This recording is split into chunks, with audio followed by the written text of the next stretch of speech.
chauffeur privé depuis 3 ans, Elmi Mamlouk a commencé par travailler avec les plateformes qui mettent en relation clients et chauffeurs, dans les conditions que cela engendre.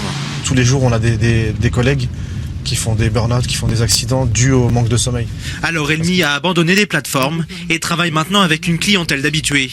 La loi El Khomri veut donner plus de souplesse au code du travail et remet en cause certains acquis sociaux, une forme d'ubérisation appliquée à tous les secteurs de l'économie que les chauffeurs privés ont été les premiers à expérimenter. Je trouve qu'on doit absolument conserver ces acquis sociaux et se battre pour, puisque c'est la seule solution qu'on ait pour vraiment essayer de faire tomber cette loi El Khomri qui est très mauvaise pour tout le monde.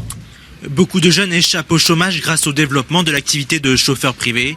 Saya Baroun en est aujourd'hui un des représentants. Il se bat pour obtenir un statut moins précaire, à l'encontre de ce que veut instaurer la loi travail.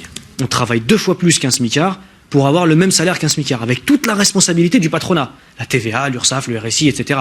On est les cobayes, on a essayé ce genre de choses. C'est uniquement de la perte, c'est du travail à perte. Le modèle du travailleur indépendant, beaucoup comme Elmi en sont donc revenus. On est très vite rattrapé par la réalité. Et la réalité de notre société, c'est un vrai CDI avec un vrai salaire fixe et des vrais horaires.